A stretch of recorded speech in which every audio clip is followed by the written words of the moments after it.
Welcome everyone to our third annual SCC Strategic Planning Week. It looks like there are a number of folks who are logging on and entering the presentation. So we'll wait just another minute before kicking things off to allow everyone the chance to log on.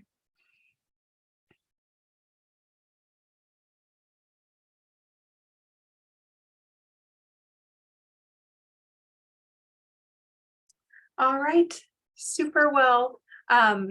This is my favorite time of the year when we take a moment to pause and reflect and celebrate the incredible accomplishments of our strategic plan and all of the initiatives associated with it. We have an exciting presentation and information planned for you today. A little bit about the week. So for those of you who have participated before in our other strategic planning weeks, welcome back. For those of you who are new, we take a week each year to really intentionally focus on SCC's progress towards paving our path to possible. We have daily communication. There's engagement activities or exercises that you have the opportunity to participate in to learn more about one or more aspects of our strategic goals and objectives. Then we have presentations each day that are highlighting transformational initiatives. And finally, on Tuesday, Wednesday, and Thursday of this week, we're going to celebrate and recognize a number of individuals and departments that have done some outstanding work associated with their departmental planning, what we call mission action plans or MAPs. So today, as you all received an email, we have our enrollment management team who have created an interactive puzzle. I learned a ton going through it. As of this morning, close to 100 people have participated, upwards of 100 people have participated. And what a great way to learn more about how the enrollment management team is creating a streamlined pathway for students to promote access. And then today, our president, Dr. Paul Illich, is here with us to share more about how other initiatives and how we are really attaining significant aspects of the college's strategic goals and vision. Before I turn things over to get to him, I wanted to spend just a minute talking about, just as a reminder for those, how we got to the point of developing our current strategic plan, 2024, Paving the Path to Possible. We went through a very in-depth, comprehensive environmental scan. Everything we do at the college is informed by data. And we started with the data first things first. We looked at enrollment data, trends internally and externally. We looked at student success data, academic programs. We looked at Goal 9, organizational climate, how our students and employees both perceived our organizational climate. We looked at finance trends, internal and external. We looked at our facilities and our accreditation status. We looked at opportunities that we had to enhance our public image and really get the message out about the incredible work that SCC does through our marketing and communications. We looked at internal and external trends, what's going on in our state and what's going on in the broader context of our nation, as well as technology. So very, very in-depth environmental scan.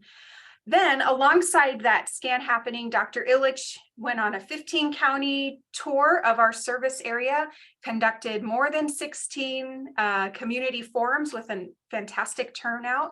We had internal forums. So we had about 700 employees respond to where they thought the college had made progress in 2015-19 and where they felt improvements could still be made. And we incorporated that into the strategic planning team's work. So they pulled the data together, they looked at the community forum and internal feedback, and then used those sources plus meeting with administrative team members to understand where the college's greatest opportunities for improvement and being able to better meet our mission throughout the service county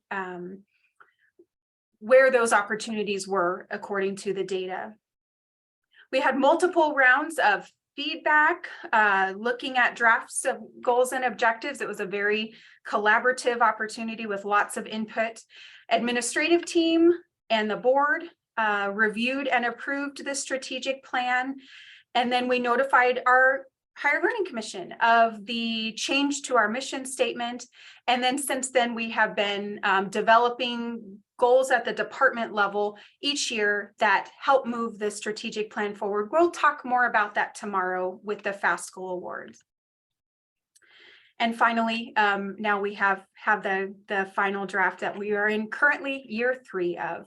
Just want to give a quick shout out and a big thank you to our strategic planning team that dedicated a great deal of their time to invest in the college's future through that assessment of data, consideration of internal and external forum feedback. The result of that, again, which our current strategic plan, we had a revised mission statement and value statement. There was a new vision statement. I know you hear Dr. Illich speak to that on a regular basis. And then we have a total of 9 goals and 62 data-informed objectives. As a quick reminder, the mission of SCC is to empower and transform the diverse learners and communities through accessible lifelong educational opportunities. The college provides dynamic and responsive pathways to career and technical, academic transfer, and continuing ed program that contribute to personal, community, and workforce development. Our vision statement, I'm not going to read the whole thing, but I encourage you to look into, take a minute on a regular basis, read the mission statement as a reminder of where we're headed. We are where we are actively headed. There's some powerful statements in there about investing in our infrastructure and operations, celebrating our open access mission, and furthering our commitment to student transformation. It's really a powerful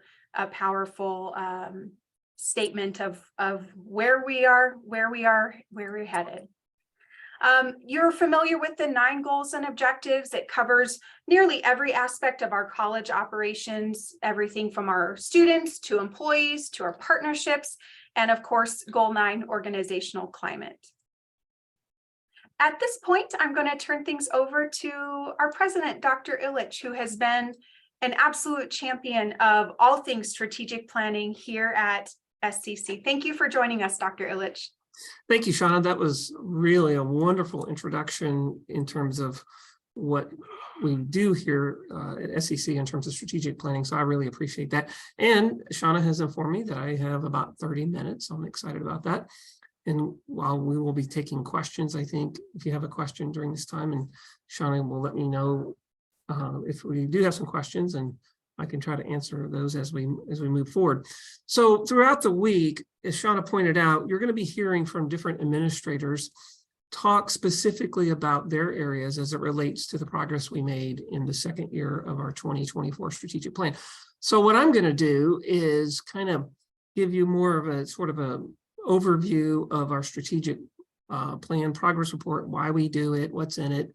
And then I'm going to talk about there's 2 specific goals that we kind of highlight in this second year progress report, and that's goal 4 and that's goal 6. So they cover program development and strategic partnerships. So we'll talk a little bit about how those connect to our vision statement and some of the things that we've done as it relates to the vision statement and those particular goals. But I'm going to go ahead and share my screen, and we'll get started kind of walking through what this is all about. And then I'll let the admin team members over the rest of the week talk specifically about their areas and what they've been up to as it relates to the second year progress report. So, Shauna, I'm going to go ahead and get this started.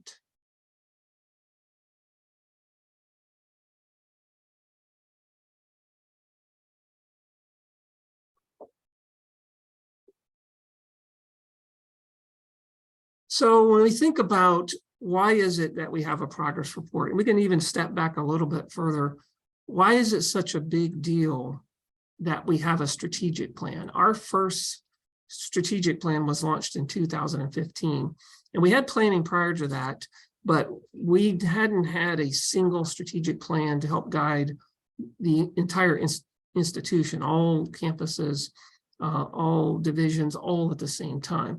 So one of the most important things about leading is you have to have a plan as to where you want to go. And that's really what strategic planning is all about. And ours is they're all strategic planning efforts, I would say, have some things in common, but they also are probably all a little bit unique. And I think what makes ours so effective is that we set objectives and goals at that institutional level, and then the strategies happen primarily at that lower level, departmental and division level. So that gives us a great deal of flexibility. So if you notice, we're always talking about our strategic goals and objectives because they've been guiding everything we've been doing at the institution since 2014. Well, actually 15 when we launched the first one. So I can tell you that had it not been for that strategic planning, I do not believe we would have accomplished all the things we've accomplished as fast as we've accomplished them. That's because we had a clear pathway, and that's really what the strategic plan does for you. It gives you a very clear understanding of where you want to go.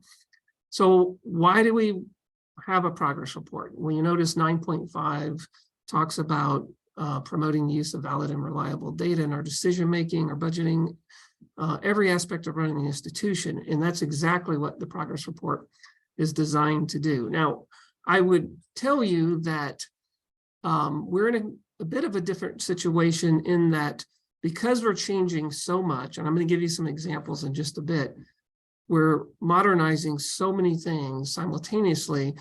Much of our data, I would say, is still shifting in terms of creating baselines.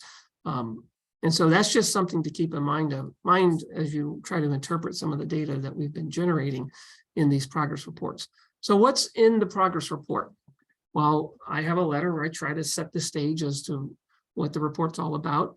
Now, one of the things I think is real important is not just to have metrics, but also to have a narrative where we just discuss what are some of the strategic achievements.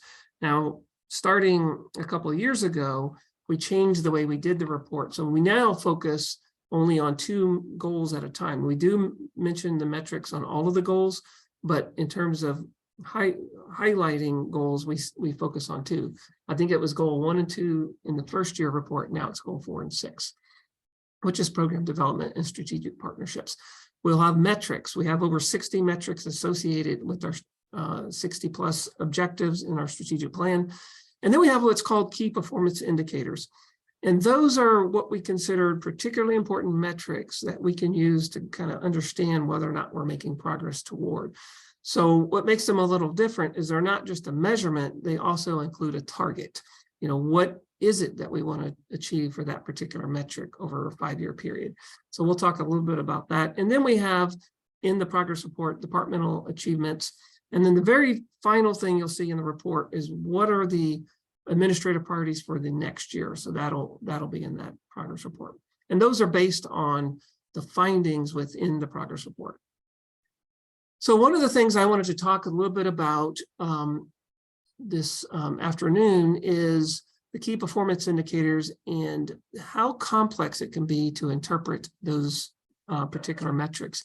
So just a little bit about what is a key performance indicator. So if you look at the first one, it's talking about total undergraduate enrollment, and you'll see a line, and the line that runs is a horizontal line, and it has a little number that says 15,000.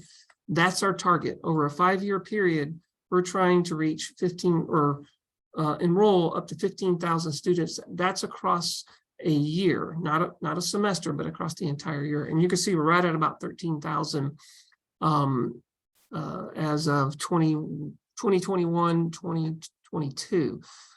So the arrow that's pointing down means we had a little drop from the previous year.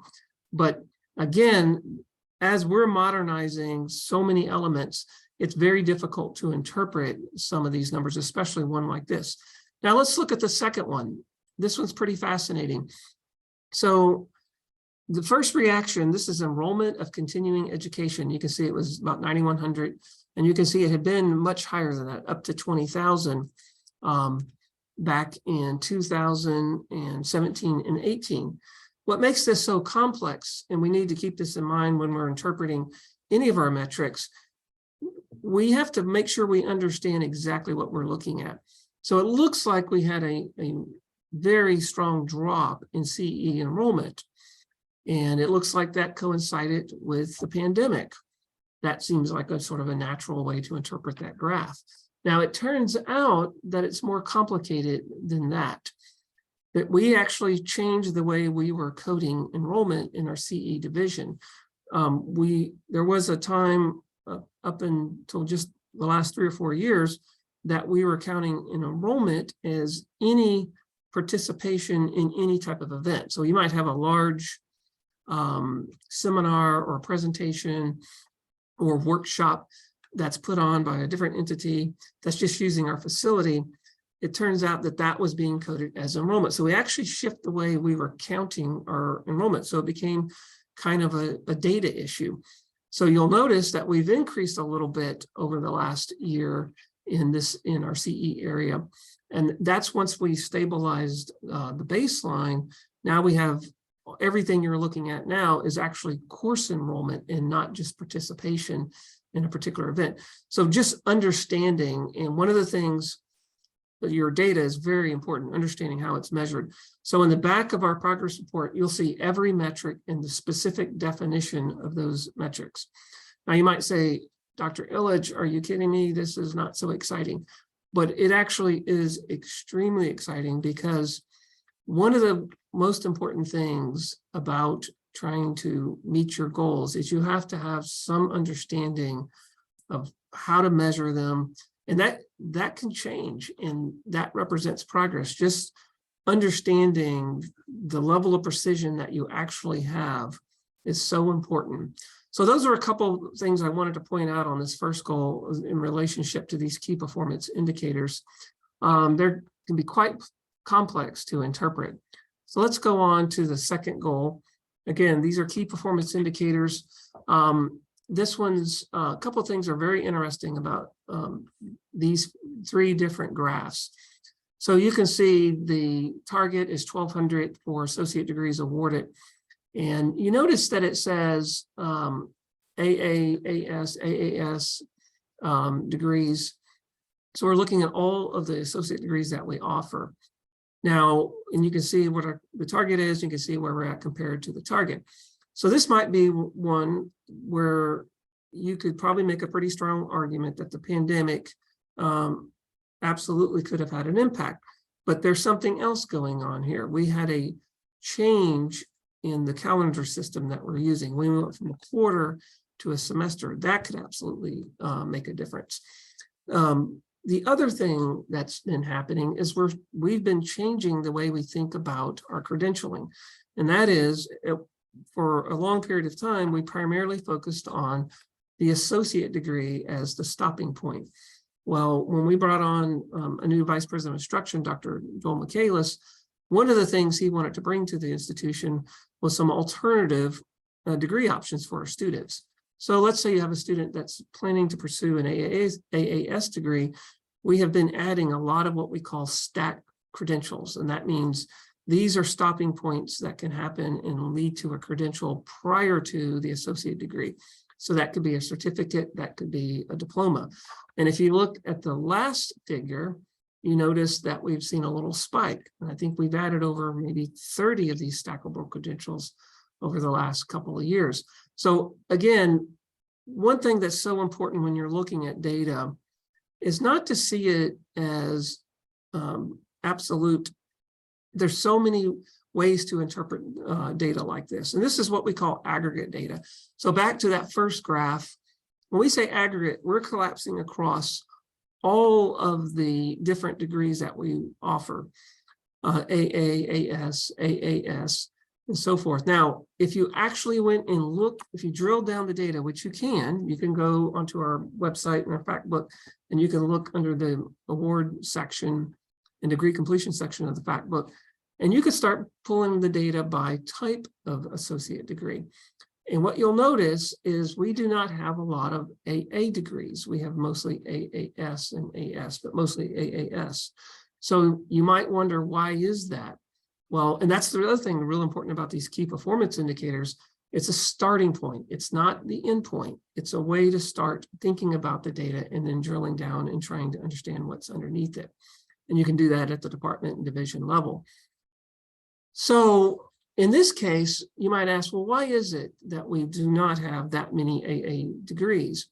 And one of the reasons is we've been working on articulation agreements with our various university partners, but we still do not have what the university calls, University of Nebraska-Lincoln, an A to B with them. Once we get that into place, I think we'll see more AA degrees. And I think that has a lot to do with students making decisions about whether or not to pursue the full AA degree, if not everything is going to transfer to the university. So again, what I love about data is it leads to more questions than it does answers. And I think, you know, when we create an opportunity to be asked questions, that means we're growing. That means we're being reflective in our thinking. So I think spending time with the progress report, which, by the way, you can get access to very easily. It's available right now. If you go to our main website and you go to quick links under strategic planning, if you go to 2024 strategic plan, you'll see a link to the year 2 strategic plan progress report.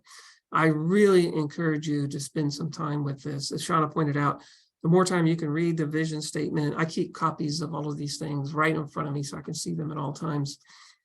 It's really nice. The other thing that's really powerful about having data and looking at whether or not you're making progress, and sometimes your data will make it look like you're not making progress, but you actually are in some ways, especially in our case where we're transforming everything almost at the same time. So we're creating kind of a new baseline on a yearly basis. And then once we get a little further along on completing those transformations, we'll have more stability in our data. But I think one of the really wonderful things about having data like this and looking at it and thinking about it, it gives you a sense of control that really is kind of a gateway into having a positive mindset about why you're doing what you're doing and what you're doing. I think that's what data can do for you. Give you that really sense of control, because you're not having to guess as to what's happening. You're getting to see it and then at least question it. Dr.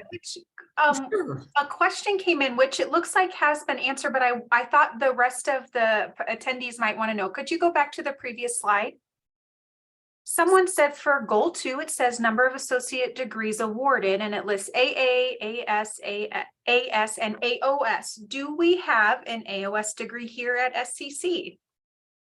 And tell us what the answer to that, Shauna. Yes, we do. The Associate of Occupational Studies, and that's actually one of the cool partnerships that Dr. Illich was talking about. It's for technical skills instructors. We have students from the university coming to SCC for our welding courses, automotive. Go ahead, Dr. Illich. You might. No, that's fine. Those are the individuals that would then go into the high schools and they would teach those type of classes. Yeah. So that is a great question, because it's not one that you're not going to see a lot of AOS, you know, when you go to the graduation ceremony, but we do have some, and it's a great partnership with the university and with the high schools. Yeah. Thank you, Shauna. Okay, am I good to move on? It looks like I am. Let's see. So this is goal 4 and 6, which is really the 2 goal areas that are being highlighted in the year 2 strategic plan progress report. So you can see the first one, total enrollment at learning centers. Now this one, absolutely, you can make a pretty strong argument that the pandemic did in fact have influence what we could and could not do in those learning centers. And so we did see a sharp decline. Now we're starting to see an increase, and that's a really wonderful thing. But learning centers is really, I think, one of my favorite transformative initiatives. And what happened when I first arrived here at SCC in 2014, I remember giving testimony at the Capitol. And as I went up to give testimony, and this was a bill that was going to freeze all of the colleges at whatever levy, property tax levy rate they were currently at. And we were down around 5.98 cents, and we're now around 9.37 cents. I had just arrived. And of course, none of us really wanted that, because that's a huge funding source for us. And we were just gearing up, getting ready to use more of it to launch our strategic plan. And so I remember, as I went to give testimony, the senator who had introduced the bill said, "Dr. Ellis, you don't have to worry. You're doing great. You have a really low levy rate compared to everyone else. So that's really good. You're doing things the right way." And I had to very respectfully disagree with the senator. I said, you can think of it as, let's do it. If you want to find out what's happening about, you can't always do an experiment, but you can do what I would call a pseudo experiment. And we kind of were doing that. And that pseudo experiment would be, what would it look like if you didn't use all of your funding, not even half of your largest funding source? If you really try to keep that less than half, what would that look like if you try to operate your institution in that sort of way? And one of the things I was able to tell, the senators in the committee, at the committee hearing, was that, well, we did that, and the other colleges didn't do that, certainly not to the level that we were doing that. And what happened when we didn't have a lot of investment was we only had a presence in 3 of our 15 counties. So we had a very large number of individuals that really didn't have any sort of access to a physical space anywhere close to where they lived.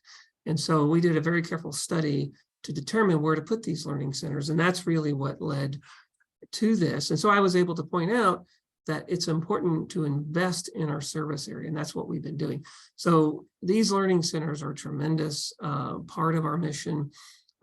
They provide CE courses, contract training for our local employers in those areas, credit courses. We even have some students earning a full associate degree without having to leave their rural areas. And we also offer, we have, I think all of them now have health science bays, and at least one has welding spaces within the Learning Center in Fall City. So this one, again, was probably a little bit more straightforward to interpret, but it's always important to remember, every time you look at aggregate data like this, which is just summary data, it's really difficult to make causation. I can't tell you that the pandemic caused that. It's certainly, I can tell you that it was related to the drop-off. And then if we look at some of the others, one of the really important statistics is we are working hard to try to create a pathway from our high school partners to Southeast Community College. And if you look at the bottom chart, you notice it's at 17.7%. This is the percent of SEC service area high school seniors that choose to go to SEC. And you can see that we're trying to get that number to be, that percentage to be closer. I think we have it at 26%. I'd like to see that 35, 40% at some point. So I want us to be the first choice for high school seniors, for many of them. And that's something that is really important to monitor, and not just to monitor, but kind of try to find out what might be happening underneath that statistic. How well are we, penetrating the market, that level? Are the counselors understanding what we do? Are they relaying that message? Then the other thing, as we build out and create these new spaces that are very high quality and have the capability of taking on more capacity, I think we're also going to see that number change. So again, you can't accomplish your goals if you don't have a target. So these are really nice targets to have. Now, this next one is, I think, would be sort of really obvious kind of interpretation, would probably jump right out to you when you first look at them. So what you're looking at is employee excellence metrics. This is relationship to our goal 5. And you're looking at the average number of qualified applicants in the arts and sciences and the career and technical.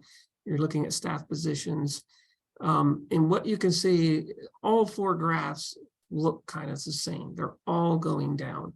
And that puts us in a bit of a difficult spot. I do not think this is unique to SCC, but you can see that the average number of qualified applicants has really dropped off since the pandemic hit us back in 2019.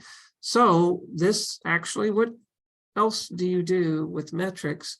Not only do they tell you kind of where you're headed, but they also maybe tell you where you need to be headed. And that can be addressed in lots of different ways. You can be adding strategies at that departmental level when you do your map. Say, maybe we're not doing enough maybe HR has some ideas. They say, hey, there's some things that we could do that we're not doing. Maybe we can work with marketing to try to increase the number of applications.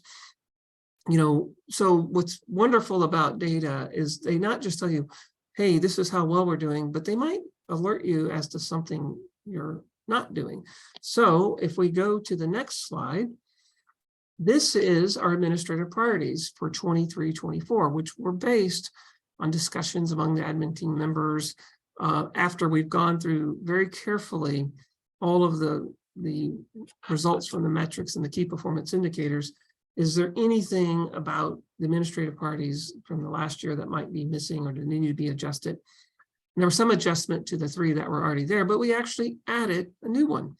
And that new one was added based on this. So the administrative priority we have for the 23-24 year is to enhance employee hiring, development, and retention processes to ensure we have a diverse, invested, highly engaged faculty, staff, and administration. So we're recognizing that this is a challenge that we need to be deliberate about in terms of trying to get ahead of it as much as possible.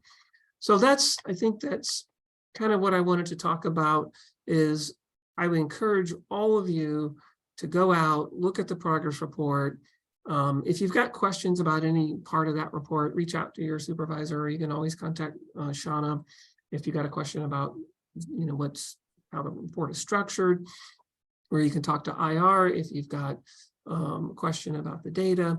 So, but I think one of the things that I think is so important is that, everyone at the college have an understanding that this is what's driving all the initiatives. Those aren't happening by accident. There's a very purposeful, and the strategic plan is our guide through all that transformation. Shauna, I noticed you popped back up. I did. What is going on? Well, I appreciate the excellent example of the use of metrics to inform priorities. Another question came up as you were talking about the enrollment metrics earlier. Someone asked about, with athletics moving to all 3 campuses, how will this affect enrollment at the Beatrice campus and maybe beyond that, where the athletics are currently located? And this is a sneak peek to tomorrow's programming and development conversation as well, but I didn't know if you had anything to share on that. So one of the things, there are lots of different things that we're doing to, one of the most important things when you think about enrollment is to ask yourself a really kind of important question. And that is, what is the current demand for what we do at SCC compared to how we're currently positioned? So another way to say that is, what is the market penetration of SCC compared to what it could be? So for example, if you're a student or potential student in the Lincoln area and you're interested in a residential experience and we do not offer that experience, you might choose to go somewhere else. So that would be what we call a missing market. Or if you can only take classes at certain times of the day that we do not offer those classes, you might miss that market. Or you do not have the capacity, so you have to stop the number of, your intake stops at 30 for a particular program, but you have enough, you could take in 100, you're missing the market. So the same can be said for athletics. If there are students that are wanting that type of experience and you don't offer that, then that's a missing market. So what we want to avoid is missing markets. We're supposed to be open access. So to be open access, we have to use data to, for example, for our enrollment management model, we look at trends by enrollment trends by time of day, by campus, by course subject area, by delivery mode, and we look to see where we have high demand, and that most likely means that we're needing to add capacity there. And in some cases we can consolidate. But to the specific question, when we were looking at the, we have a new campus, relatively new, and Brett Bright, and campus director out in Beatrice, and one of his interests was to expand athletics in a way that would increase the enrollment in Beatrice. And so, for example, we were looking at bringing on new athletic programs that would have a larger number of students in Beatrice, but it's very difficult to do that if you have programs that have smaller students that also need to use the same facilities, and there's just not space. So a lot of that maneuvering is related to trying to maximize the number of students we can put out there. The other on that campus, and I think on the Lincoln campus and the Milford campus, also I think there's some real growth opportunities there. I just was at a conference, ACCT conference, came back on Saturday, and I went to a session on the benefits of adding athletics on the community college campuses. And they were talking about increases in diverse populations. They were talking about enrollment increases. They also talked about athletes serving as ambassadors. But certainly being open access is a big part of that.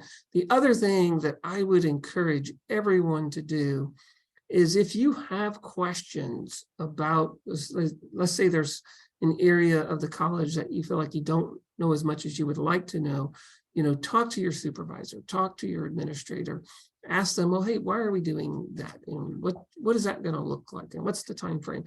We will be rolling out a lot more information on the athletics coming really soon. But those are just sort of off the cuff thoughts that I had on it. But again, I think one of the things to think about is, what is our market penetration compared to what it could be? For example, if I were to try to analyze whether or not, if students were interested in the performing arts and they wanted to go to SEC on the Lincoln campus, you could say, well, we're really missing that market. Well, we don't have that much of, we have very limited amount of programming in that area. Is that an area? So one of the things you'll hear, I think, tomorrow from Bev Cummins is her new role as the Vice President of Program Development. That's a huge part of what should be happening on a college campus, is very systematic and formal program development.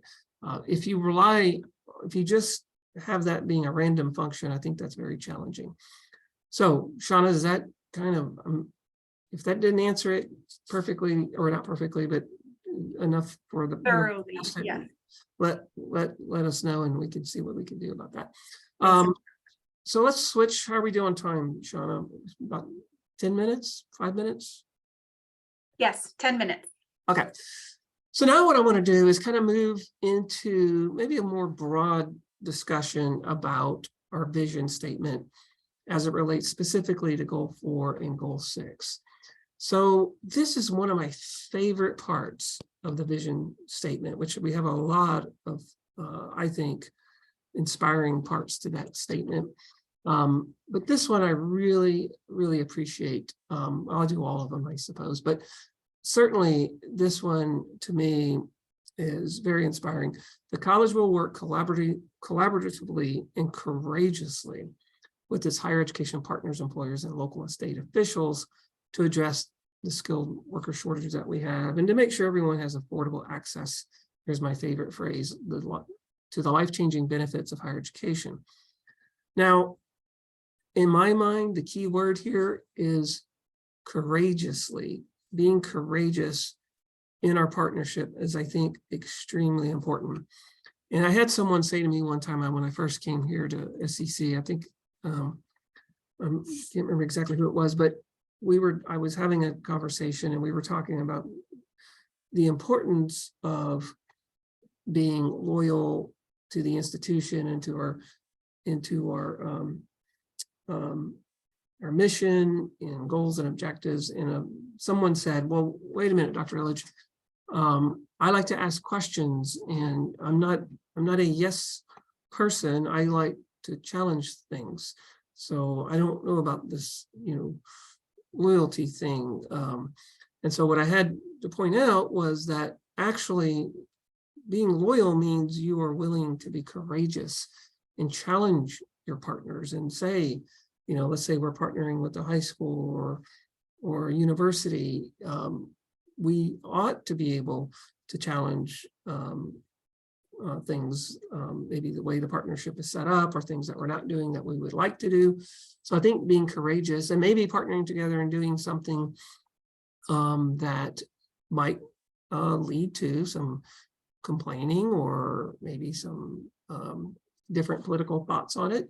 I think it's important to not let that stop you and to move forward on those. And a good example is the bond. With the bond not passing, we still had tremendous opportunities right in front of us, but it required collaboration with the board to be willing to go up to the max tax levy and for the capital construction purposes.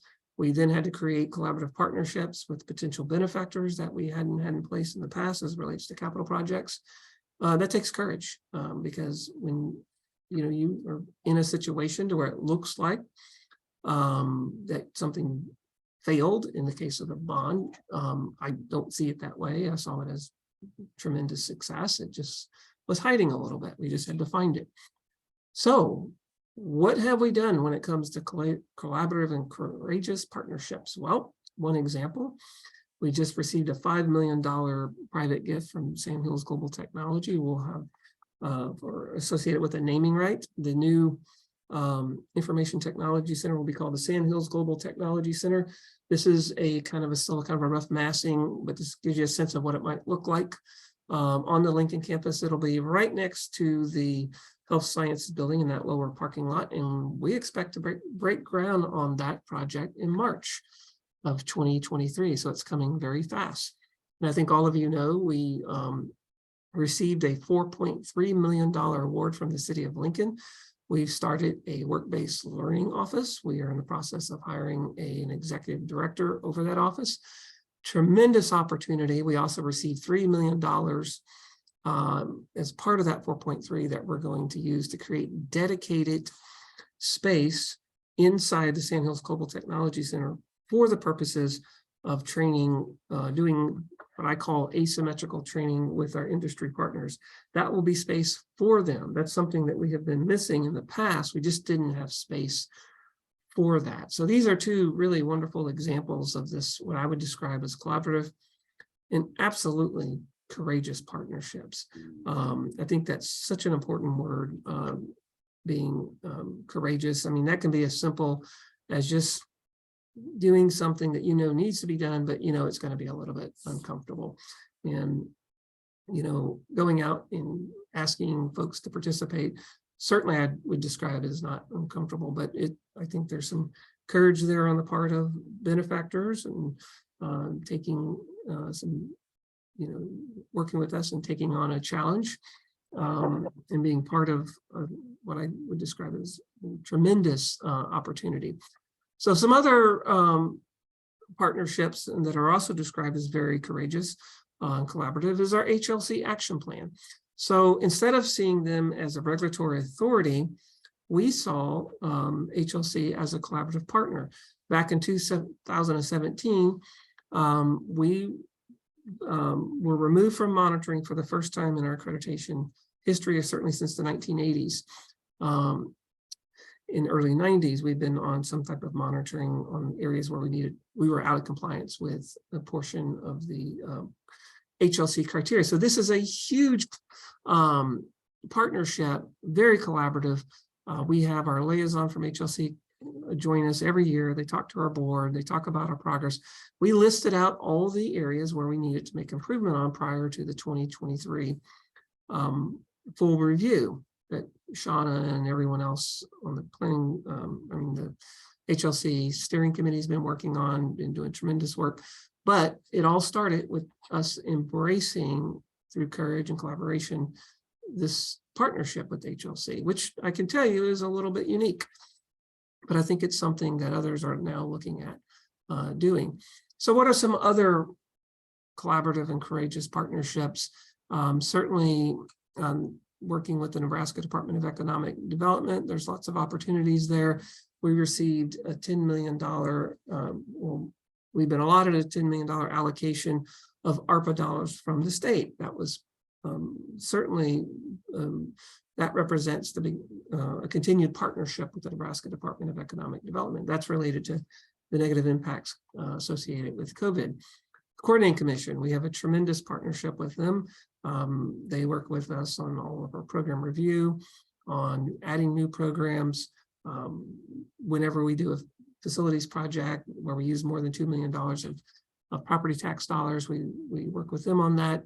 So again, we want to continue that partnership and make sure it's really strong. We have partnerships with community, many different community leaders. Of course, our educational foundation that is tremendously important partnership. They're there to help us fulfill our mission and goals and objectives. And we have a number of others as well. So one of the things I wanted to talk about and wrap up with, because I'm sure Shauna's going to pop up here in just a minute. So when we talk about collaborative and courageous partnerships, how do we make that happen? I think Goal 9 sets the stage. And I just wanted to, you know how I am. I'm not going to be able to do a presentation without mentioning Goal 9. But what are some of the words that might be particularly relevant in Goal 9 to developing collaborative and courageous partnerships? Input obviously is important, offering one's views and ideas and respectfully challenging the assertions of others. Again, I think we're in a really good space when we're able to challenge each other. You know, I think it's pretty rare when we know something is an absolute. It's probably more likely that something is a little bit more fluid than an absolute. So being able to challenge that, I think, leads to real growth. Reflection, pausing and thinking about one's thoughts and emotions before reacting. I think that's a very important part of a courageous and collaborative partnership. You want to be able, you might be in a partnership where you're, let's say we're working with the city and maybe they find out about something we thought they knew about that we were doing with our Office of Work-Based Learning, but they weren't aware of. And so being able to think carefully about what we're feeling and thinking before we react, and you know, keep that that particular partnership and all the partnerships in you know, moving in a positive direction. Often we have to be reflective, or maybe we get upset about some requirement that one of our partners has, that once we start really reflecting on it, we start to see it from their perspective and we better understand it. In fact, maybe we even really embrace it. And then this one is really important when you think about courageous and collaborative partnerships, what it means to be positive. Again, it's never been my intent since I have been here to try to create an environment where I mean, don't get me wrong, I like smiling and I think it's wonderful. And there's some neuroscience behind the benefits of smiling, these are neurophysiologically, but certainly I think that, you know, the way I like to think of positivity is being realistic, choosing to view your circumstances realistically, but also always being hopeful that you can figure out how to maximize a positive or a successful outcome. That's very different than just being kind of unaware of your circumstances and not recognizing when they might be problematic or difficult. So those are the things I wanted to cover. I wanted to make sure we had some time to talk about the importance of our metrics and how they guide us and how they help set our priorities. And then I wanted to really kind of talk about how the vision is real. And when I can see in my head what Milford and Beatrice and Lincoln are going to look like. And I can partly do that because I can look at the vision that's right in the front of your strategic plan, which I encourage all of you to have at least one copy of this sitting on your desk. Be ready to hand it out to someone, or certainly have it tagged as a favorite on your favorite browser, Chrome or whatever that might be. So again, I appreciate the time, and I'm excited about the rest of the week. I'm excited to hear from the others about what they're up to. Of course, probably know what they're up to, but I need to say that because I want you to be excited about it. Shauna, how are we doing? What did I miss? This has been great, Dr. Illich. The only other question that came through is where can I find the progress report? Rebecca sent the link on that. There will be, go ahead. Can I just show everybody in real time? Sure thing, sure thing. Let's see here. I am going to pull it up real quick.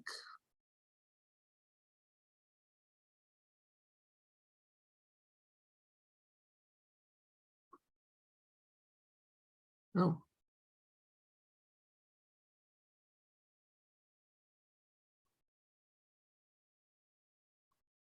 There will be a printed copy of the progress report sent to each department. So you're welcome to log on, and anyone can access it anytime, but we just to save on paper, we did one printed copy that will be coming to you in the next week or two.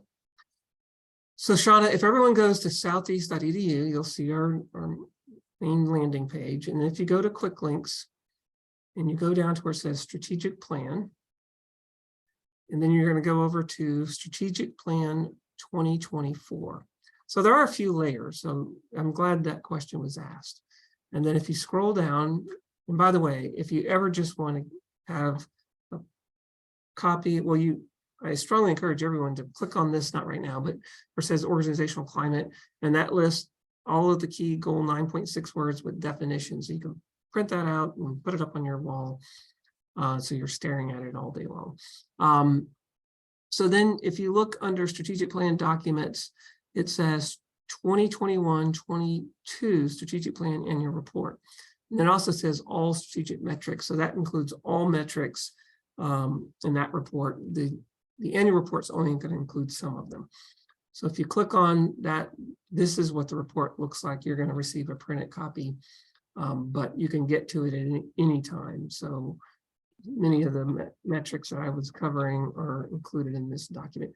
And by the way, since this was asked, if you go to the end of the report, you can see the definition for every metric, which I think is, I know you're probably saying, I'm so glad, Dr. Illich, that you mentioned this, because I had several fiction books I was thinking about reading. I'm going to cancel those plans and read the definitions. And I appreciate the enthusiasm and appreciate the attention to detail. I know it might seem a little bit out there to do this, but it certainly can be beneficial when you're trying to understand what you're looking at. And it's important for us to have those definitions available to you. Does that cover it, Shauna? Yes, thank you, Dr. Illich. And I thought you were going to, you were headed a different place. I didn't know you were going all the way to the definitions and sources, but that's fantastic to highlight that. On that topic, just a huge thank you to Rebecca Carr, Bev Cummins, and the Office of Institutional Resources for spending hours and hours and days putting that report together. It is a powerful planning tool. This is something that, as Dr. Illich talked about, we use to inform our plans for next year, that data-informed planning, and it's a wonderful, wonderful tool. I certainly also want to thank the IR office and the many others and all of you that were certainly at least indirectly involved in this by your work is being highlighted in many parts of this report. But Shauna doesn't like this, but I really want to thank Shauna and everything she does. She came up with this idea of strategic planning week. She has amazing ways to engage all of us. And when she first started with some of these ideas, I wasn't really sure about them because they were always involving puzzles and strange little games. But then I realized it were actually much more effective in some of the ways I originally was trying to get people engaged. So Shauna's incredible in her work. We want to thank her for doing this. And I want to thank each of you. I'm super impressed that we still have 116 people on, not far off the top. So Shauna, I'm going to put that on me. I think I talked about data, but kept it fun. What do you? Yes, always, always. And thank you, Dr. Illich, for creating an environment where we are laser focused on strategic planning and have a shared set of goals and ways to measure it. That's your vision being carried out. So thank you for that. One of the last things I want to mention is we had as part of our kickoff for looking at the preparing for the HLC review in 2023 in April, we started with sort of a focus on the mission. And I had an opportunity to speak to all of you in a webinar, and I talked about the importance of creating what do we call it? Operationalized mission metric. And I encourage you to keep thinking about that. Keep thinking about how every employee at SCC, irrespective of your roles and responsibilities, you're connected to the mission, you're connected to the goals and objectives.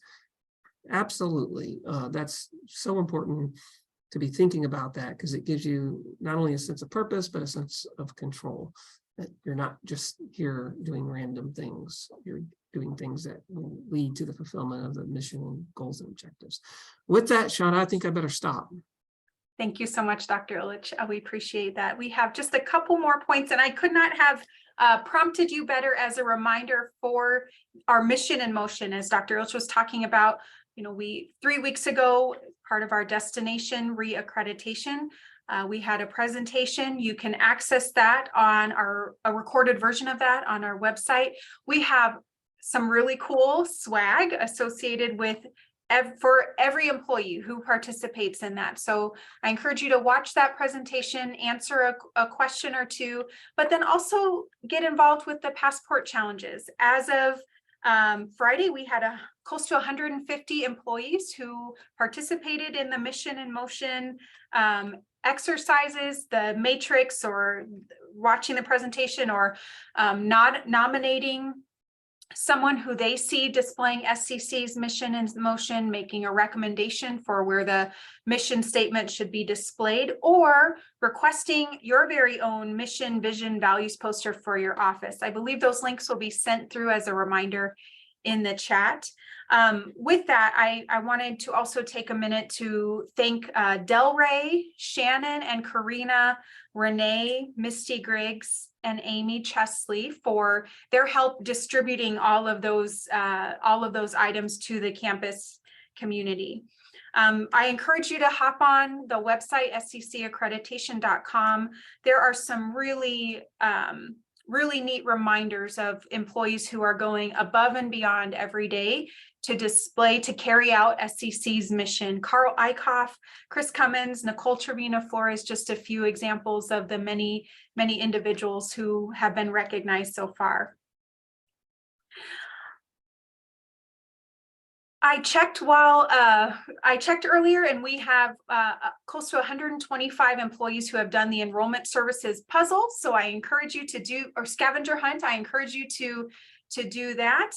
Tomorrow we have another virtual celebration with Bev Cummins.